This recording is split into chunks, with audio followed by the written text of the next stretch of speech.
Hey, welcome into our Life Group Leaders Lounge here, where we talk about all things life groups and leadership and fun, and we're here to equip you and inspire you to be the best leader you can be. So for today's topic, group, well, first of all, I'll introduce myself. My name is Brooks. I work with the life groups and Tier Santa. Braden, over at Scripps Ranch. Raquel, OB. Yes. She thinks she's the best. Yeah, OB, yeah. Really love this place. Dear Santa. So, hey, we're here, like we said, to talk about life group leadership topics. And today, we're going to be kind of jumping into what does it mean to raise up a team within your life group. That's one of your 4 main responsibilities as a life group leader. So, what does that mean? What does that mean? Like that? I'm like what? I don't even know, where to begin. I do know where to begin now, but when you first brought this topic up to me, I'm like, oh. Yeah. A lot of people probably I have to raise up a team with Yeah, because I feel like you mentioned earlier, like a lot of times it kind of just happens by, natural, hey, just think about people in your group. What can you do? Well, in our case, we're talking about creating a leadership structure where you are empowering people to use the gifts that God has given them within your group for the benefit of your group. So what I'm hearing you say is basically everyone has an active role. Everyone is participants, not just in the conversation and stuff. I think the main thing that goes wrong with how we perceive group leaders is there's one person leading the group and you are all kind of attending, but you're watching them do what they do and they're feeding you. But there's this aspect of group leadership, and this is what you're trying to bring to our attention. It's brilliant that everyone has an active role and you're helping them identify and cultivate that so that the whole group's dynamic is nurtured from that. Yeah, for sure. And we know as leaders, and as a leader, that the more you use your gifts and talents, it stretches you and you grow as a person, as a Christian. And so that's what we want to do. We want to multiply that work in a life group. So you're sharing the load. You're not just thinking about right now, but you're also thinking about the long term for each of the lives of people in your group. How can I help them grow? It's like a potluck of leadership. Yeah, not bringing right. food to the table, but like potluck of gifts to the table. Absolutely. So let's just talk about some of the main roles in a life group, just real quick. So first one is you as a life group leader, which surprised me. I'm like, wait, the leader is a role? Yeah, absolutely, because there are specific responsibilities that you have as a life group leader. Or you may have like a co-leader that leads with you. That's always helpful to have a co-leader. Yes. So that's the first main role. Second main role is an apprentice. So basically what we mean is someone that has gifts and abilities that you think in the future could do what you're doing as leader. So like Obi-Wan to Anakin Skywalker. Absolutely. Yes. Okay. Exactly. You could be a Padawan. Someone could be your Padawan, right? Love it. We're talking Star Wars language here. Okay. So who's the Sith Lord in the situation? No Sith Lords. Okay. So that's for off camera. Okay. Yeah. Wonderful. All right. We can talk about that sometime. So an apprentice leader, someone that has ability that you could see in the future that may not be like you, right? They're probably not going to be like you, but you could see in them they have abilities to lead. So you could think that, okay, so apprentice leader, that's important. Another great role to have in your life group is someone that's a host, or if they, these are the kinds of people that they may be hosting the group. A host home or... Well, that's a good question. Maybe this person could be actually the host home where you have the group in, or someone that has like the gift of hospitality. Yes. Or two different. Right. Yeah, they could be different people altogether. It could overlap, because to kind of at least bring some clarity to how I perceive it, perhaps, is that a host is more of the person who is literally hosting the location most of the time, and that sometimes is the life group leader too, but sometimes it's not. And then someone who has like the gift of hospitality is someone who it's the people in your life who just you feel so comfortable around. And they bring this presence of peace and comfort to where everyone can be relaxed and authentic. And so when someone has that gift, and however they express it, by bringing cookies or just literally their presence, the gift of hospitality helps settle the room. Yeah, for sure. They're so approachable, those people, and charming. Absolutely. Yeah, I mean, you may see them get to your life group early, and they be like, hey, how can I help? And you're like, dude, that's great. Those people. Yeah, so those are the kinds of people you need in your group, and those are blessings to have them in your group. And then fourthly, another big role to have is someone that's like a service rep.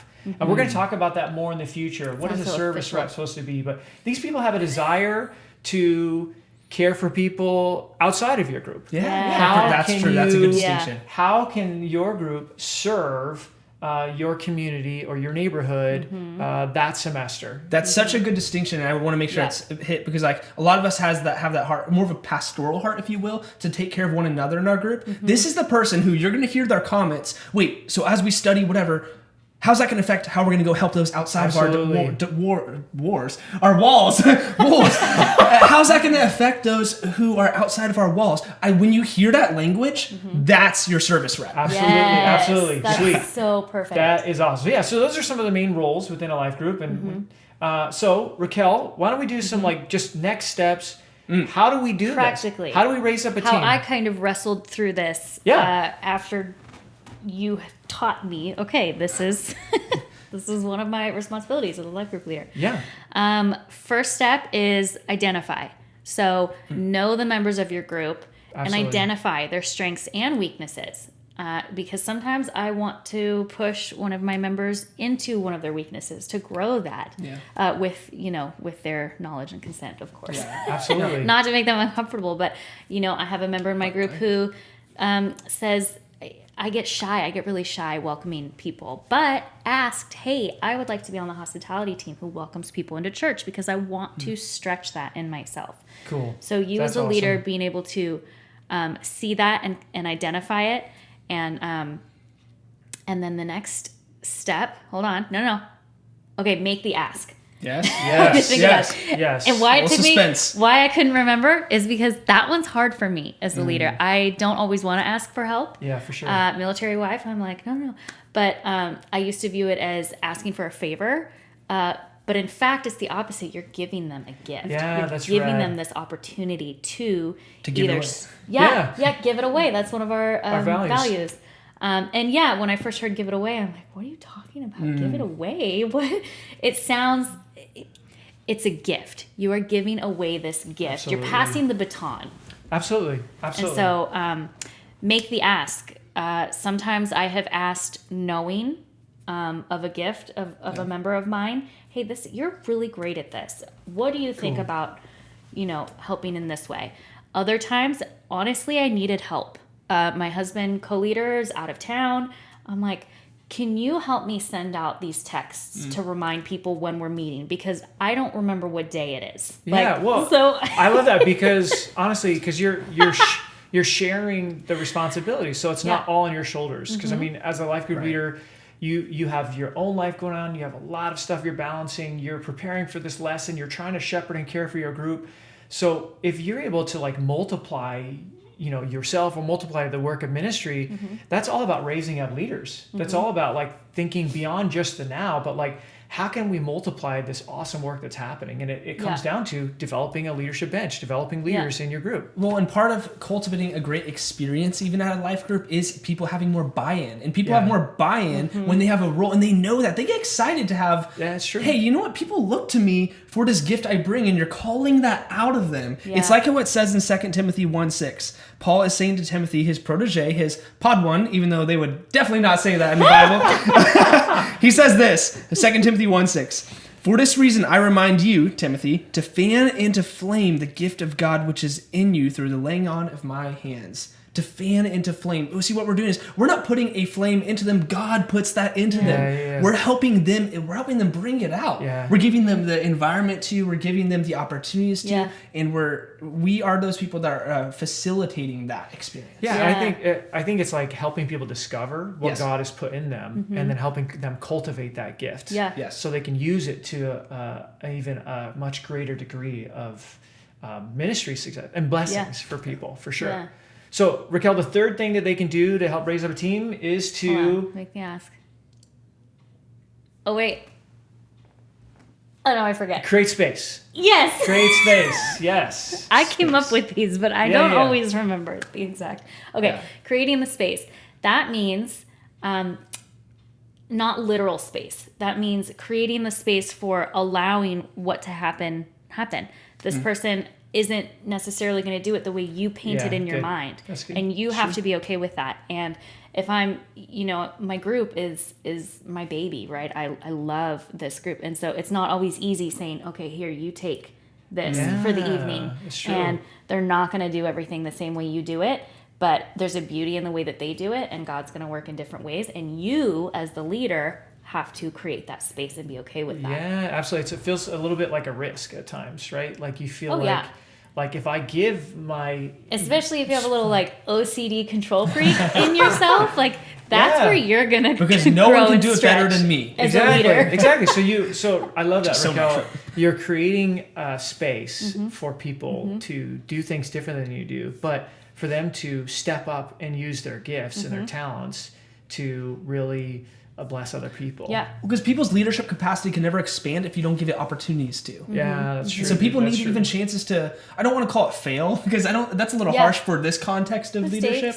But give people a chance to make trial and error. Give people a chance to express their gift even when they don't even know how to completely use their gift yet. Absolutely. Like when Carter lets me and Ryan do announcements on Sunday. Yeah, exactly. We fumble through it, and we're just professional. So the last step is to provide feedback. We always want to provide great feedback to people. Yes. I know, like for me, I recently invited a guy named Chris, who's a wonderful guy, to lead our life group last week. And I see him as a apprentice leader who should be leading his own group sometime in the future. He just has the heart, he's got the gifting, and he wants to do it. And so I just said, hey, lead this group this week. And so he prepared. He spent all this time preparing. He did a wonderful job. And as he was sharing, I was just taking little notes of like, hey, you killed it at this, you did awesome at this, and then maybe here's some areas that you can grow in as a leader. And so after it was over, the next day, we set up a phone call, and then we just went over it. How do you think it went? What are some things you killed it at? What are things you think you did well in? How about some areas that you can grow in? And so he shared, I shared, and it was a great time to just process together. So feedback is vital to someone growing, developing their leadership skills. It's like coaching. It is coaching. Yeah. Absolutely, it is pouring coaching. into also. Absolutely. Yeah. So guys, thanks for joining us today. We're glad you're here. We talked all about raising up a team. We'll talk more in the subsequent weeks. If you want to learn more about developing as a leader, you could check out the link below. There's some great courses for you to check out, and we look forward to you joining us next week. Thanks so much.